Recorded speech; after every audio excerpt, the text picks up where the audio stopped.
เราถึงความหมายความสำคัญและหน้าที่ของเวียกงานพลาธิการนั้นพลาธิการกองทัพแม่นด้านหนึ่งในเวียกงานการทหารของพรรคซึ่งเฮ็ดหน้าที่หลายแขนงการเป็นต้นแม่นเวียกงานการเงินเวียกงานอุปโภคบริโภคเวียกงานก่อสร้างเคหสถานเวียกงานน้ำมันเชื้อไฟเวียกงานขนส่งเวียกงานจัดตั้งการผลิตพาหนะเทคนิคและอื่นๆหลายแขนงการนี้ติดพันซึ่งกันและกันสุกอยู่ซึ่งกันและกันจึงขาดบ่ได้ในเวียกงานอยู่ในกองทัพนับแต่มือเริ่มต้นสร้างตั้งกองทัพประชาชนลาวเวียกงานดังกล่าวนี้ก็ได้ติดพันมาตามแต่ละระยะของการปฏิวัติและผ่านขบวนวิวัฒน์มานั้นพลาธิการได้สำเร็จหน้าที่อย่างหลวงหลายจะแม่นในระยะเหตุการณ์ต่อสู้ปฏิวัติปลดปล่อยชาติแต่ละบรรลบแต่ละบันตีสร้างความตัดสินใจเวียกงานพลาธิการก็ได้ประกอบส่วนหน้าที่ของตนนั้นเฮ็ดหน้าที่ติดพันกับเรื่องงานการเมืองแนวคิดติดพันกับเรื่องงานเสนาธิการเป็นกำลังแรงทางวัตถุทางจิตใจถือว่าในเวลาสงครามนั้นเป็นเฮ็ดหน้าที่ปลุกระดมคนขวายฮับเบิกจ่ายให้แท้ถึงและลำเลียงสู่สนามรบบาดเดียวใหม่นี้ซึ่งเรื่องงานสำคัญดังกล่าวแม่นนำใช้วัตถุงบประมาณของพรรคของรัฐอย่างมหาศาลถ้าคุ้มครองบ่ดีนำใช้บ่เป็นแม่นสูญเสียงบประมาณนั้นไปซื่อๆฉะนั้นมันเรียกร้องให้พนักงานนักรบพลาธิการกองทัพก็คือภาคส่วนที่กำวัตถุรับผิดชอบนั้นมันต้องมีทัศนะหลักมั่นการเมืองมันนักแน่นมีคุณสมบัติศีลธรรมปฏิวัติสำคัญแม่นน้ำใจสัตย์ซื่อบริสุทธิ์มารับใช้อยู่ในระบบพลาธิการต่อไปนี้มันต้องได้สร้างพนักงานให้มีความเรียกร้องต้องการทางด้านความรู้ความสามารถคุณสมบัติเพียงพอทางด้านจำนวนและคุณภาพเพื่อคุ้มครองพัฒนาเศรษฐกิจเป็นต้นแม่นสร้างเศรษฐกิจสอจหรือว่าเศรษฐกิจเอกราชเป็นเจ้าตนเองปฏิบัติคำขวัญเวียกงาน4ผูก4เลี้ยงติดพัน4นาทีใหญ่เศร้าแผนงานที่กระทรวงป้องกันเหตุได้วางออกการก่อสร้างเหล่าหบพลาธิการกองทัพคณะภาคคณะบรรษาแต่ละคันเพิ่มทวียกสูงความสามารถนำพาซี่นำจัดตั้งปฏิบัติการสร้างพลาธิการกับทีศึกษาอบรมให้พนักงานนักรบเข้าใจอย่างลึกซึ้งต่อการหับประกันพลาธิการเลี้ยงดูทัพยกสูงส่งเสริมทัศนะตื่นตัวปฏิบัติคำขวัญตามทิศ4ผูก4เลี้ยงให้เป็นขบวนการอย่างแข็งแรงให้ถือเป็นมาตรฐานนำพากวดกาสร้างกองเข้มแข็งหนักแน่นและความสามารถขุดค้นท่าแหงบ่มซ่อนของกรมกองให้ล้วมศูนย์ต้องโซและกลายเป็นสินค้าสร้างความสื่นสมพอใจสมใจผลิตภัณฑ์ภายในของคนลาวก็คือกองทัพผลิตได้ยกสูงทัศนะเป็นเจ้าตนเองขั้นเทิงสุขยูส่งเสริมหมุนไซเทคนิควิทยาศาสตร์เทคโนโลยีใหม่เข้าในเวียกงานหับประกันการผลิตกสิกรรมเซนผสมพันธุ์เทียมสัตว์เคิงบกเคิงน้ำสัตว์ใหญ่งัวควายแกะและอื่นๆเพื่อยกสูงสมรรถภาพคุณภาพของผลผลิตให้ดีขึ้นในตอนหน้านี้อยู่ขั้นกระทรวงยังต้องได้ค้นคว้าขยายโรงงานอุตสาหกรรมเบาจำนวนหนึ่งอีกที่เห็นว่ามีความสามารถหัวมือและเฮ็ดเองได้ไปพร้อมกับหับเอาพลาธิการทั่วปวงชนและเพื่อนมิตรสากลเพื่อก่อสร้างกองทัพให้เข้มแข็งเพียงพอจัดตั้งการผลิตต้องมีการสรุปถอดถอนบทเรียนปรับปรุงแก้ไขปัญหาที่เป็นจุดอ่อนคงค้างไปเคียงคู่กับการสร้างพลาธิการกับทีกรมกองคณะภาคคณะบรรษาเพิ่มทวีเวียกงานกวดกาคุ้มครองนำใช้งบประมาณห่วงรัฐสนองให้ก็คือกระทรวงจัดสรรแบ่งให้แต่ละกรมกองคุ้มครองดีคุ้มครองเก่งโปร่งใสนำใช้เวียกจำเป็นหับประกันเวียกฮีบด่วนมีประสิทธิผลและเกิดประโยชน์สูงสุดเวียกงานพลาธิการได้เติบใหญ่ขยายตัวอย่างยุดยั้งได้ประกอบส่วนเฮ็ดสำเร็จหน้าที่ที่ประเทศชาติและประชาชนมอบหมายให้เวียกงานพลาธิการกองทัพประชาชนลาวมี4หน้าที่พื้นฐานคือหน้าที่อันที่1และที่2เป็นจัดตั้งคุ้มครองและรับประกันวัตถุพลาธิการให้กองทัพได้เฮ็ดสำเร็จหน้าที่ในยามปกติก็คือในยามเคลื่อนไหวสู่รบหน้าที่อันที่3เป็นเฮ็ดหน้าที่ทำการผลิตเฮ็ดธุรกิจสร้างแหล่ง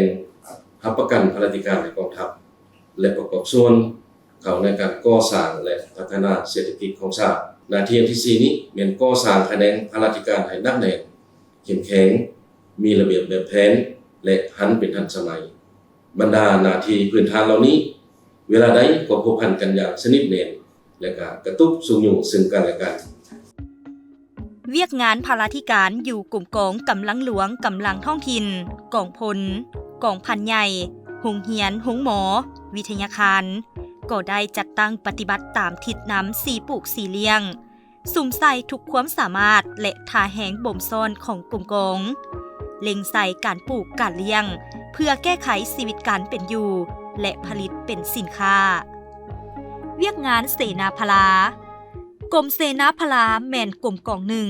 ในโครงประกอบการจัดตั้งของกรมใหญ่พลาธิการกองทัพเป็นเสนาธิการให้คณะกรมใหญ่พลาธิการในการค้นคว้าสั่งรวมบรรดาหน้าเวียกและวิธีการซี่น้ำบรรษาทุกการเคลื่อนไหวเวียกงานพลาธิการในทั่วกองทัพเป็นใจกลางประสานสมทบกับบรรดาองค์การกรมกองต่างๆในการจัดตั้งปฏิบัติบรรดามติคำสั่งทิศทางหน้าที่ของกรมใหญ่พลาธิการวางออกในแต่ละระยะให้ปรากฏผลเป็นจริงในระยะผ่านมานี้กรมเสนาพลาพวกเขาได้จัดตั้งปฏิบัติหน้าที่การเมืองของตนอย่างมีความรับผิดชอบสูง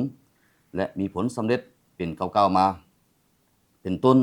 เป็นการพันขยายบทบาทการเป็นเสนาธิการให้กรมใหญ่พลาธิการในการชี้นำเวียกงานพลาธิการในแต่ละระยะโดยเฉพาะเป็นการสร้างแผนการในหันทิศทางแผนการของกรมใหญ่ให้กลายเป็นรูปธรรมตัวจริงและบรรลุตามคาดหมายที่วางไว้แสดงออกให้เห็นในการชี้นำบรรดากรมกองในการจัดตั้งปฏิบัติแผนการรับประกันพลาธิการประจำปีแผนยุทธศาสตร์ในระยะ5ปีให้กองทัพในแต่ละระยะแม้นมีความสำเร็จผลตามระดับคาดหมายที่วางไว้สร้างเงื่อนไขสะดวกให้กระทรวงป้องกันประเทศเว้ารวมเว้าเฉพาะบ่แม่นกรมใหญ่พลาธิการและบรรดากรมกอง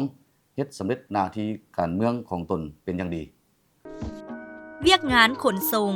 เหล่าหบขนส่งได้รับการสร้างตั้งขึ้นวันที่1มังกร1955มีหน้าที่ในการรับประกันให้แก่การลำเลียงขนส่งยกย้ายเคลื่อนย้ายกำลังวัตถุอุปกรณ์อาวุธยุทโธภัณฑ์น้ำมันเสื้อไฟและอื่นๆเพื่อสนองให้แก่การเกี่ยมพร้อมสู่รบฝึกแอบหำเฮียนก่อสร้างกำลังได้ปรับปรุงกองพันลำเลียงคือกองพันขนส่ง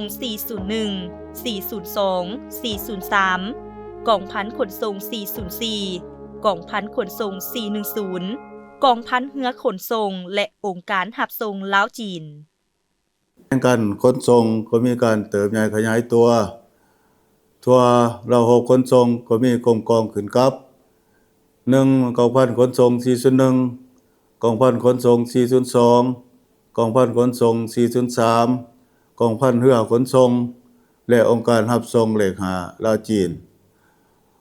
จากนั้นโยบรรดากองพลกองบัญชาการก็มีแผนกขนส่ง